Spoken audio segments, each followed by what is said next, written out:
Hi guys, welcome to the Spotlight Kid. Today we're going to put the spotlight on a fantastic and highly underrated band from Cincinnati called Chastain. Chastain is a traditional heavy metal band with some early US power metal thrown into the mix. They're definitely sort of on the more intense end of the spectrum with really raw and fierce production.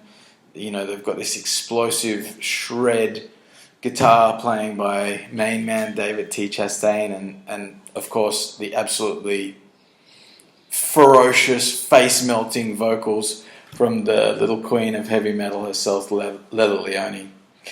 They were formed in 1984 when what's his name, Mike Varney of Shrapnel Records wanted to create like a vehicle for this guitar virtuoso, David T. Chastain. Chastain had been playing in the band CJSS in Cincinnati at that point. At the same time, he was looking for a creative outlet for the talents of Leather Leone, who's this fantastic female vocalist. So he decided to team them up, and what a match made in heaven. They also had Mike Skimmerhorn on the bass, who I think he came across from CJSS as well, and Fred Coury on drums. So they released their debut album, Mystery of Illusion, in 1985.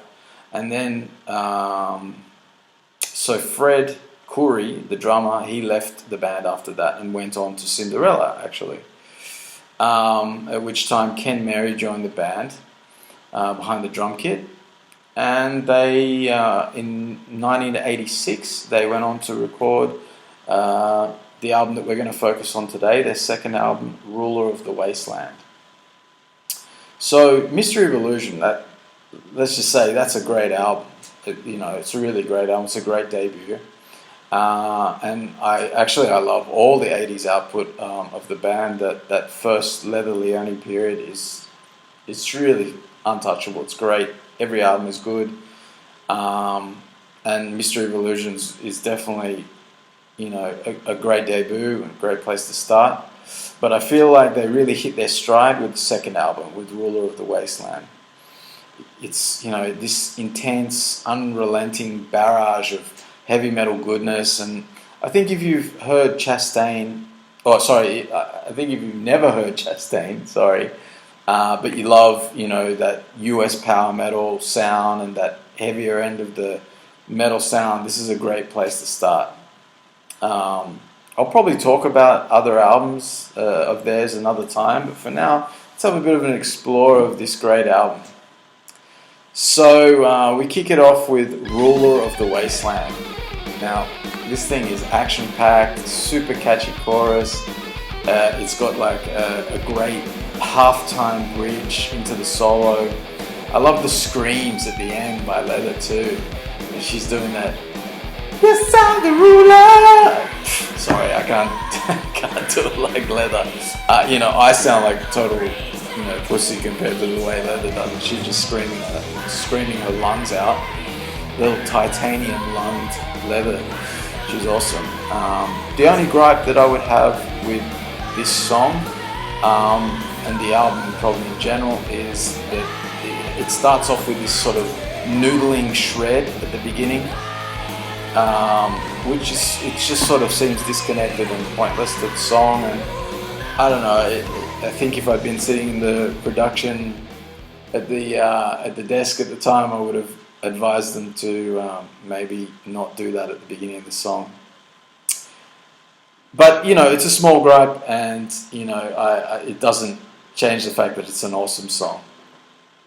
So then we move on to One Day to Live. Okay, so the song kicks off with an exciting sort of burst of harmonized guitar melody leading into the pummeling verse.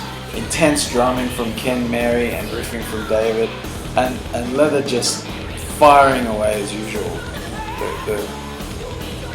The intensity is, these guys are the kings of intensity. The chorus comes in and it's again catchy and uplifting, really powerful stuff. Of course, another ripping solo from David. There are times where David does get a little noodly, and it's sort of across the whole catalogue of Chastain. But he'll sort of get into that a little bit, and then he always seems to save it with something super tasty. So, again, great song, and it is a great solo. Great stuff from David too. Then we have the next track, The King Has the Power.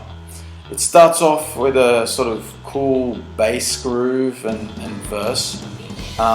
It's a bit slower and more understated and direct than the last two songs.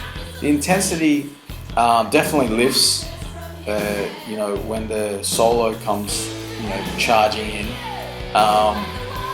It's not one of my favorites, but still a cool track, and I'm definitely not skipping it anyway. So next track we have is Fighting to Stay Alive. Now this one kicks off in the 80s metal mold of Judas Priest, and I mean that in the best way, really. Just great riffs, Leather's killer vocals screaming over the top, and again the chorus is super catchy and memorable.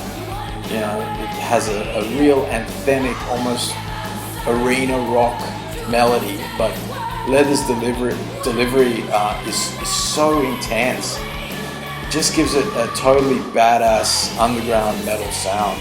And of course the band is raw and heavy as 10-ton balls too.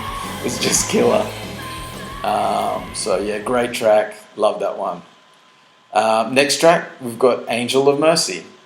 So for the first few seconds, you might be forgiven to think that the obligatory ballad has arrived. Until Leather opens her mouth, and what comes pouring out is, red hot molten fucking metal. The band, sort of stays subdued through the first verse into the epic and again super catchy and memorable chorus. They just can't help themselves but write these memorable choruses. And then it sort of kicks into like a heavy, solid mid-paced groove. Then it moves into like a neo-classical bridge groove and solo, and continues sort of moving between these sections. It's really cool stuff. Great track. Then we have There Will Be Justice. Almost like a sort of sped up, like Led Zeppelin-y style harmonized acoustic riff with David's electric sort of hovering above it.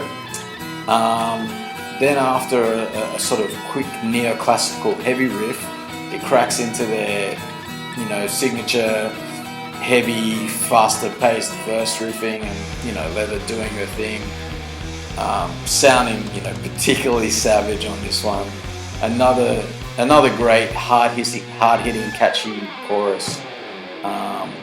The midsection solo was fantastic, with David doing several different movements within and eventually leading back to the verse. Very cool, another great track. The Battle of Evermore, that's the next track, and it starts with this sort of mid-paced epic intro and has the feeling that an adventure has begun. Personally, I can hear sort of Leather's Dio influence here. She was a massive Dio fan, and she's talked numerous times about what a huge influence his approach to singing was to her, and you can definitely hear it. I mean, you can hear it throughout, but on this one in particular, just like everything else, it has that same intensity, and the chorus is just as earworm worthy as the rest. David rips through another solo, and it lifts again, and again he takes us on a journey. It's great at that. Also some great drumming, fantastic drumming throughout this whole album. And the band just kicks ass. So, great performance. Next track we have Living in a Dream World. It starts off with this awesome drum pummeling by Ken Mary. Then a sort of blistering, fast-picked riff leads us into the verse. This one really feels like I'm driving through the wasteland, or perhaps a post-apocalyptic Blade Runner-esque, cityscape nightmare. It has that sort of foreboding intensity. Leather again sounds vicious, and it's just a heavy pummeling from start to finish. David's solo section uplifting the whole thing, of course, as it always does. Then we come to the last track, Children of Eden, which has a sort of kind of doomy lead riff to open it up, and then it moves into a more groovy sort of version in the verse. Not exactly the same riff, but kind of the same doomy mood, but just a bit more groove and movement to it. Then you have like another catchy short chorus. Chastain were really masterful at writing these memorable choruses. Just really cool. Like every time I look at the track listings of this album and most of their albums actually, as soon as I see the name of the song, I can hear it in my head. I can hear that chorus. It's just really cool. It's a sign of a good songwriting. Anyway, the song once again sort of goes down an instrumental path, which is sort of slow and doomy, but still super cool.